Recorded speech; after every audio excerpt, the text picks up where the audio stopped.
think the hardest thing about holding the camera this way is not having a wide angle lens, because then you have to push your hands really forward and it's really painful.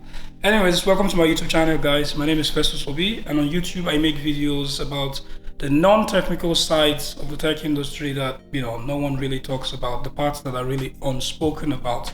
Anyways, if you've been following closely, you'll notice it's been 2 weeks since my last post, which essentially means that today is YouTube Friday, and today, without wasting much of your time, the title of today's video is the hardest interview questions. Now I'm going to give you a couple of seconds to go get something to drink, pause the video, get cola, coffee, whatever works for you, while I myself will get somewhere to sit.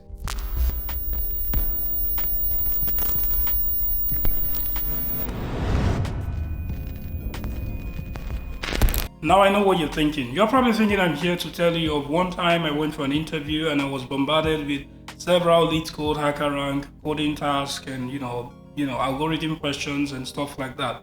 But trust me, that's not what this video is about. Because in my opinion, while coding tasks and algorithm data structure questions are difficult, they are not the hardest, because at the end of the day, they have a particular answer or a particular way you could approach them.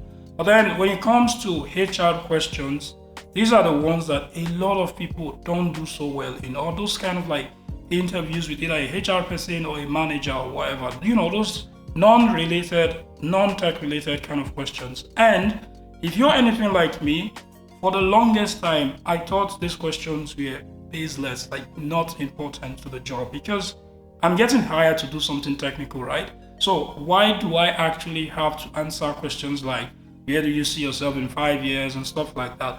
But being honest with you, if you're going into the tech business now, keyword, I said business, I could have said tech industry, but the reason why I'm choosing to say business is because with every kind of business, whatever is STEM business, involves talking to people. Now, in this case, you're definitely going to have to talk to the clients, stakeholders, the vendors, and in most cases, you might even be expected to step up to become, a trainer for new joiners. And regardless of which of these shoes you would feel, even something managerial, regardless of which of these shoes you're expected to feel with time, you are required to have some certain types of skills. And this is what the HR or managerial interview is actually trying to ascertain. You might be thinking that you're good in Python, you're good in JavaScript, or you're a better backend developer than most people that applied for the job.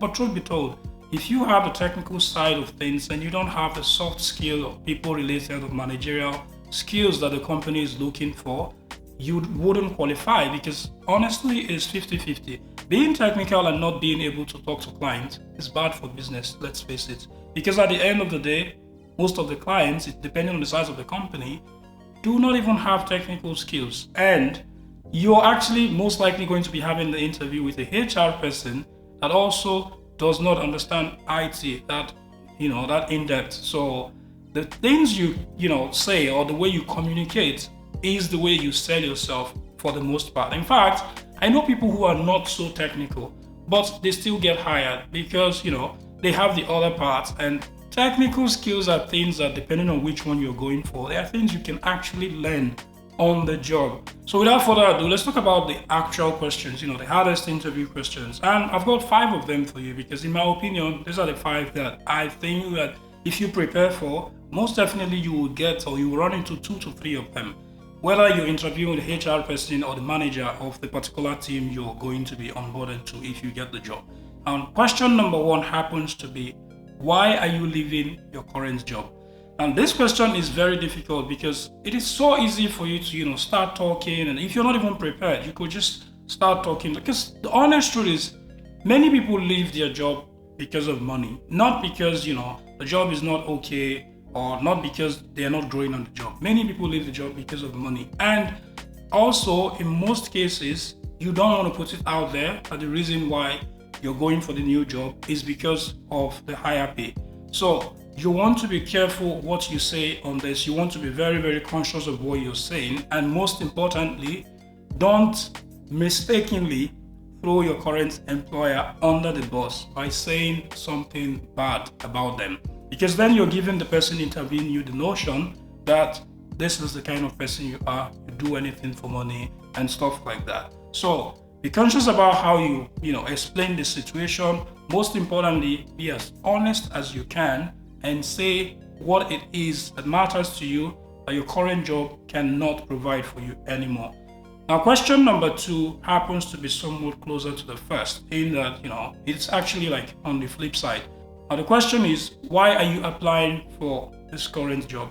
Now, obviously, if you have solid reasons why you're leaving the previous, the perfect reason for you applying for this particular one would be that the particular one meets the reason, or it pretty much fixes the problems you were having with the previous. Or I wouldn't say problems, because again, you don't want to give them that impression that it's a problem.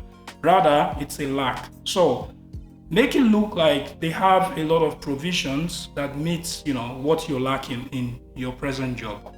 The third question happens to be one that I already said sometime, before now.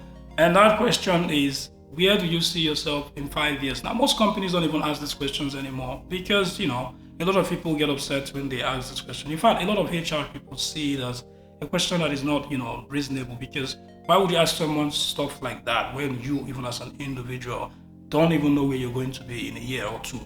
And trust me when I say, for the longest time, I also had that feeling like that. It's a stupid question. But being honest with you, this question is less about where you see yourself as a location and more about where you see yourself career-wise. Because if you're someone who has your career in check, you should be able to tell, not, perfect, because you wouldn't know for sure. You should be able to tell where you want to be in, 2 years, in 3 years. If you're getting hired as a junior web developer, obviously it makes sense for you to say, I'd like to be, a senior web developer. If you're getting hired as a front-end developer, it makes sense for you to say something like, I obviously would, work towards becoming a full-stack developer or something like that. It's more about where you see yourself or what you aim to be working towards, and less about what is going to be going on in your life or what location you will be in. That's not what the question is about. So you want to make sure you answer that perfectly. And moving on to the fourth question, which in my opinion is the difficult question, the most difficult question, especially for people with no professional experience. And the fourth one is scenario-based questions. If you have no experience whatsoever, scenario-based questions are questions that you most definitely will fail. And the reason because of this is, if you answer the first question that you're asked, the question would be flipped, or it would warrant another question, which you would only know how to understand if you're on the job. A typical example, or pretty much the most popular question these days, is what is the biggest challenge you faced on your current job?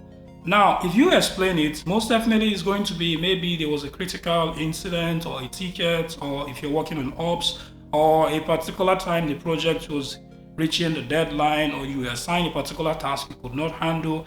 Now, whichever way you decide to answer this question, the interviewer will obviously go towards the approach of trying to see how you collaborated and worked with people around this timeline that you worked on this project. There will be questions around, were you reporting to someone or were you the one in charge of the project? Now, like I said again, if you have no professional experience, you don't have to lie about this. Say it outright, because when you try to say something smart, chances are you most likely would say something that would give up the fact that you didn't face that particular challenge. But if you face the challenge, obviously it's very easy for you to explain.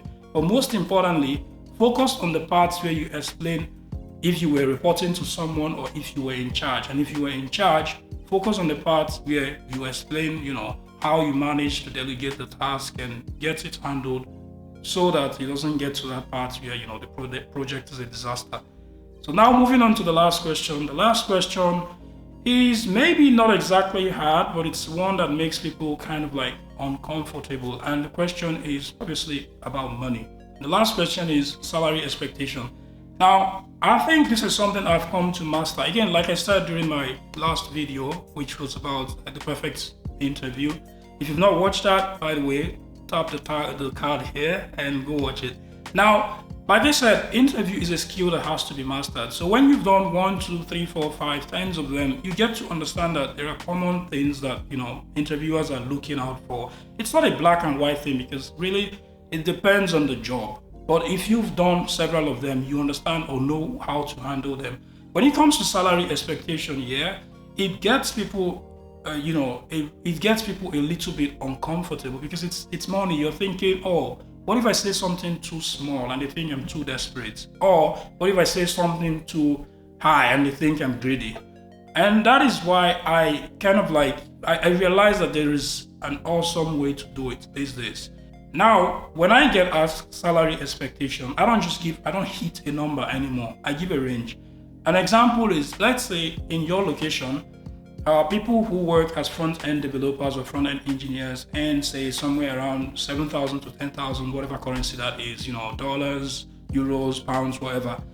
It would make sense if you say that your salary expectation, you would give a range, and your range is between, so you put the lowest figure that you would like to make, and then maybe add a couple of thousand. Let's say you would like to make, say, 7,000 euros as the salary, at least.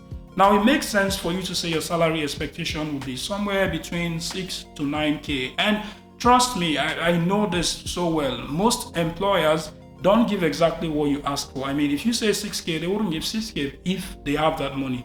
Chances are they will come back with a figure like 6.5 to 7.5 because they want to show you, oh, we care about you. And chances are you might be thinking you're doing them a favor by saying 6K. When in real sense, the budget for the job was like 12K, but they wouldn't offer it to you because you're saving them costs. And there is something else I've come to realize. Most job portals these days have the feature where the job posting has, the salary put there.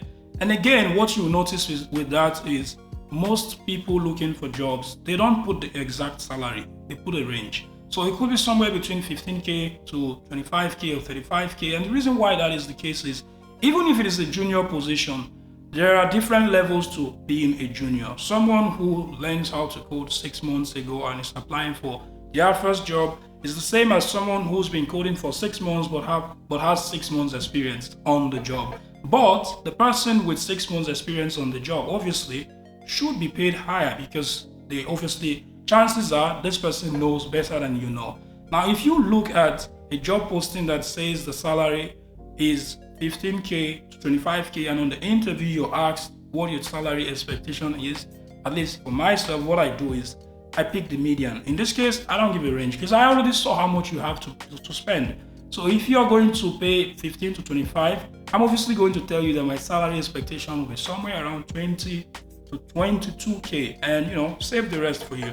Because again, you've shown me what your highest figure is and what your lowest figure is. I wouldn't want to make you spend so much. That is why I would give a figure that saves the company money and it gives them room to bargain if they want to, because again, it's a negotiation. Chances are they will come and they'll beat it down to 18 when you already said 20. Now, this is less than what you might have asked for, but obviously if you did your assignment, you did your job well of looking at the range and looking at what that particular job is worth in your area, there is no way that negotiation ends with you and that person leaving the table, not happy. So that said, if you master these 5 questions, and I think there are a lot more. So long story cut short, what I'm trying to say here is don't focus on just the technical questions when you're going for a technical interview or, an interview for a job, because chances are that technical interview might not even just be a technical interview. It might just be everything put together. In fact, most companies these days don't even do that, like technical like questions per se. They just jump to, scenario based, explain what it was like on your current position, and they pretty much understand where you're at with your knowledge and experience. So when you're working on the technical side of things, give the soft skill and people-related skill that much energy as well, because it is also important. That said, if you have any question, you have any suggestions, you have a story or whatever to share, put it on the comment section. And with that, that's where we end the video for today. Thank you for watching, guys. See you next time.